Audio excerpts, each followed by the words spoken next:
So what is up, guys? Nick here, helping you to master your technology, and let's get this speed test kicked off right away with a boot up test of the S26 Ultra Galaxy Z Fold 8 in 3, 2, let's go and see which one will get there first. Now, the Z Fold 8 is really growing on me, but so is its crease. So after a few days, I can see the crease now. I had mentioned in my initial boxing, it looks like the crease was barely visible, but it's definitely visible now after about, I would say around 50 to 100 folds. But based on the boot up test, it does look like they booted up nearly at the same time. So we are looking at very similar CPUs on here. So I don't really I don't think there's going to be a massive difference, but we don't have One UI 9 yet for S26 Ultra. So it's going to be One UI 8.5 versus One UI 9 over here on the right. So pretty darn close, but when you do turn the Z Fold 8 into its portrait orientation, you could see it's nearly about the same height as the S26 Ultra. Let me straighten those out, but it definitely gives you a lot more width right here. So this is what's pretty unique and enjoyable, I think, about the newer Galaxy Z Fold 8. So when it comes to unlocking these phones on the Galaxy S26 Ultra, you can just look at it right there with your face and it just flies right in. Also, they have that in-display fingerprint sensor. However, I do prefer the fingerprint sensor to the Z Fold 8 simply because it's hardware based. It's actually located on the right side of the phone. Folded open though, it is very far over here. And sometimes when you're in portrait mode, when you unlock this phone, you got to remember it's down here because you're going to be like this naturally, but you're going to have to remember it's down there. If you're in this orientation, then it's going to be up here. So it could be a little bit awkward if you are using this in portrait form. But when it comes to unlocking this phone, it also has a face unlock. For some reason, I feel like its animation looks a little bit slower than the S26 Ultra. But if you hit that hardware-based key, you can do that with the phone off as well. One of the things about it, though, is because it's on the second side of this phone, it's basically two phones in one. You can sometimes be tapping, like holding your thumb right there, and you have to remember to go over here. If you're a Z Fold owner, Z Fold 8 owner, or whatever, even maybe a Z Fold 7 owner, you probably know what I'm talking about here. But definitely, you'll have to just kind of get used to that if you're coming from a slab style phone. When it comes to unlocking these devices, though, I would say that the Z Fold 8 is probably a little bit more reliable because if you're relying on the in-display fingerprint sensor, there are occasions when you, I think, will miss that unlock a little bit more. All right, guys, so here we are at the app test. Let's make sure everything is closed out, and we're going to go ahead and leave the Z Fold 8 in the wide format because in the previous speed test, it was kind of flipping a lot into the portrait orientation, so I don't want that to happen again. Let's go ahead and go into calendar, and you can see both of them did launch at a very similar time. We're going to go into clock, and I think maybe to the Z Fold 8, you're going to see a lot of different looking applications here, though, because the Z Fold 8 can just display quite a bit more here. Like it'll put the things across on different sides, like right here you can see the scientific and the regular calculator. We'll go to Play Store and about the same, and this is what you would expect. Now, one of the areas where the Galaxy S26 Ultra will probably win is sustained performance, so we're going to check 3D Mark later. We can't do the Geekbench in this test because Z Fold 8 is not actually working when it comes to Geekbench right now. Let's go into the Copilot, and you can see faster on the right. We'll do Groupon here, and this one is going to go to the right, and look how much more you could see over here. I mean, I do have the DPI up a little bit. I should probably bring it down so I can see more content, but right now I just wanted bigger text. That's why a lot of people you're going to find will be moving their Z Fold 8 into portrait orientation to spread out the content more. Let's go into X. So I kind of consider the Z Fold 8 in this format to be the media format, and then I find it to be in portrait more the productivity format. Let's go into the news when you want to just see more at once. Now here in Google News, you'll see 2 articles versus 1. Again, I can lower the DPI down in the developer settings, and I could probably see like 6 articles at once here, but you can also do that on the S26 Ultra, so it's not like that's only for that. Let's go into Subway City.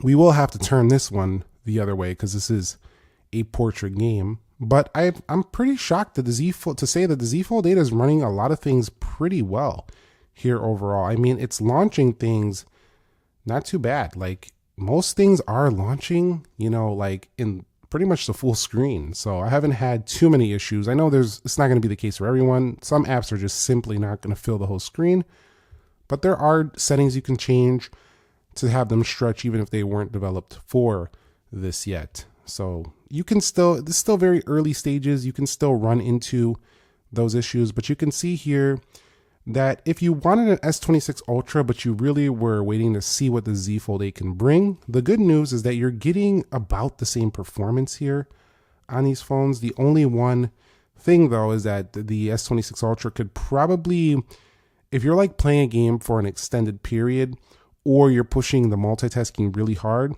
the S26 Ultra can probably have a little bit better performance over if you're doing it like for a while and you're like really pushing on it. But I mean, when I say really pushing on it, I mean you would probably have a headache by the time you pushed them to that level. Really, like who pushes the phone to a level where with the way these CPUs, how fast they are and set up is gonna really, like, come on, like most people aren't doing that. Let's go into 3D Mark now. And there's an example, but see right here how they have the aspect ratio change. So I could change this to the full screen. It'll relaunch there. And while it doesn't look perfect, it doesn't look like it was developed that way. It still works there. So that's just something to keep in mind. All right, so let's head into Geekbench 7 here and we'll see what happens. And you'll see that was faster, I think, on the Z Fold 8.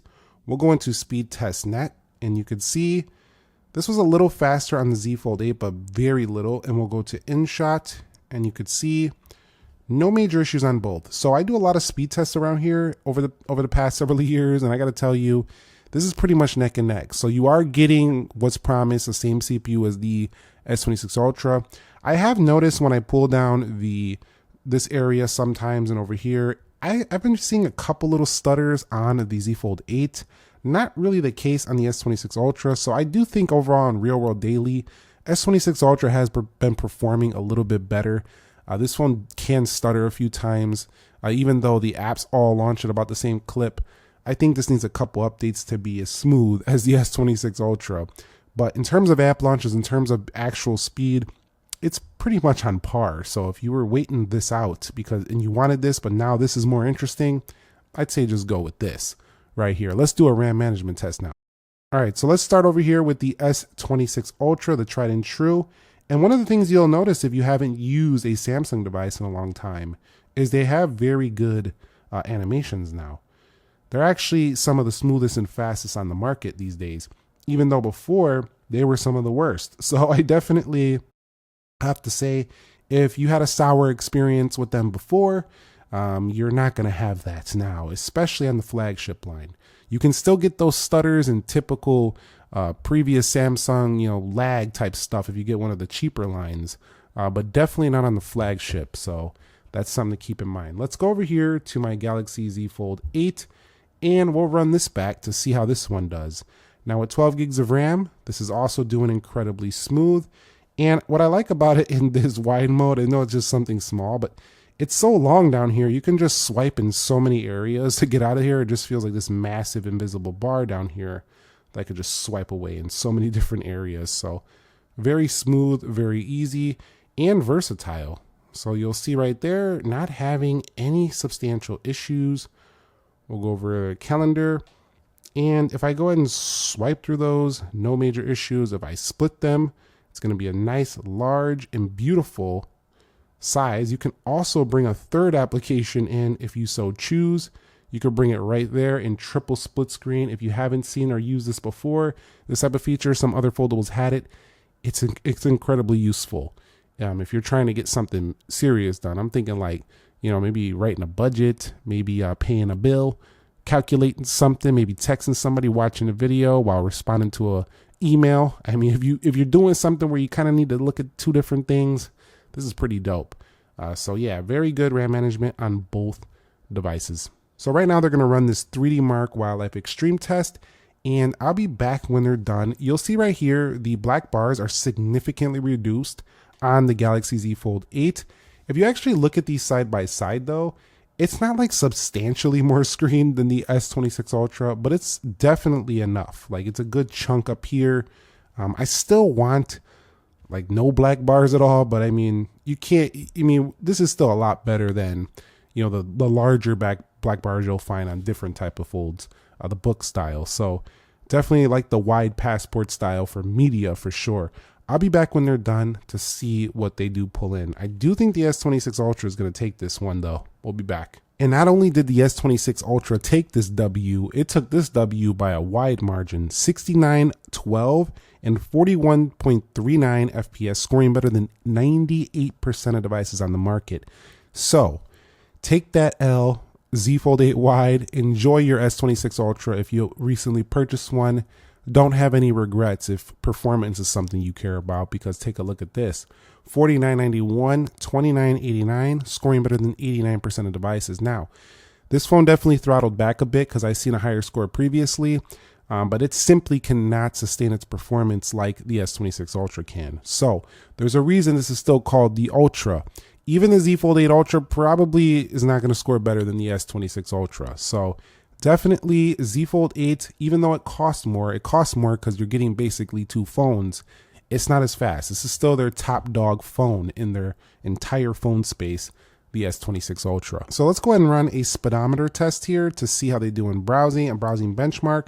Now we are going to do we're going to see how this turns out, but in reality, the browsing experience is just so significantly better. Even if the S26 Ultra turns out faster, it's just so much significantly better just because of the size over here. So we'll be back when they're done doing this browser benchmark and see what they score on speedometer. So S26 Ultra has taken this W, and by a good margin once again. So for sure, I would say that the S26 Ultra are going to be the faster, but the better one's going to be the Galaxy Z Fold 8. All right, so next one, let's go ahead and do a speedtest.net. We'll start over here with this guy, the S26 Ultra, which has been taking quite a few W's today.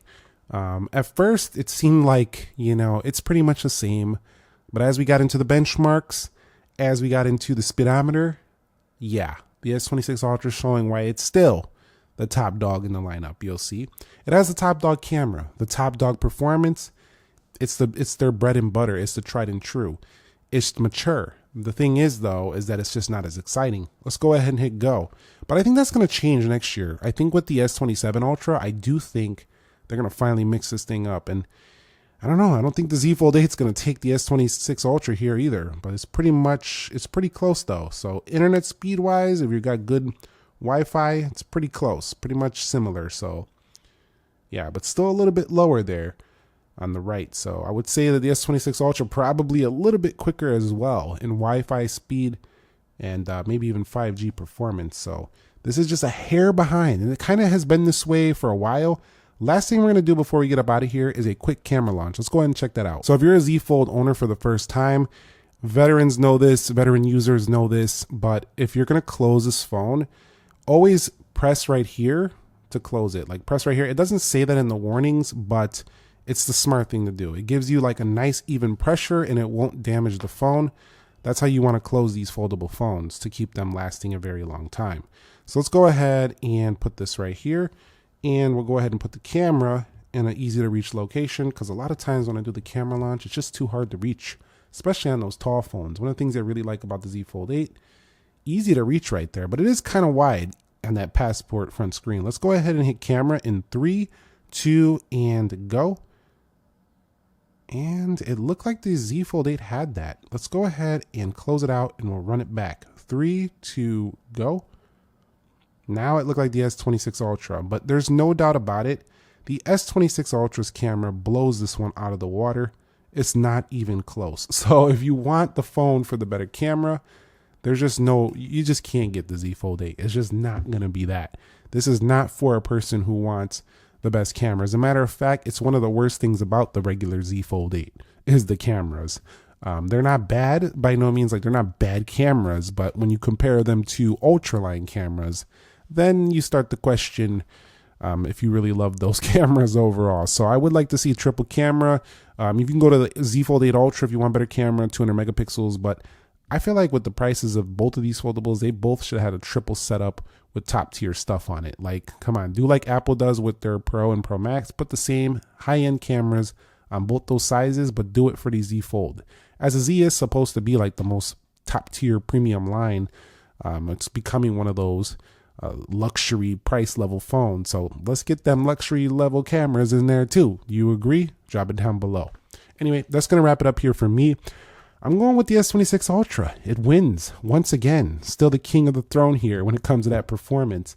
The Z Fold 8 was right there on its heels though. So I think in reality, we'd take out these tests that don't really mean anything in terms of, for some people. The reality is what we found out today is that the Z Fold 8 can hang with the S26 Ultra until it starts getting used a lot, and then it slows itself down a little bit compared to this guy over here. And that are you gonna feel that day to day? Probably not. But if you want something that just can handle many years of high performance use, it's the S26 Ultra.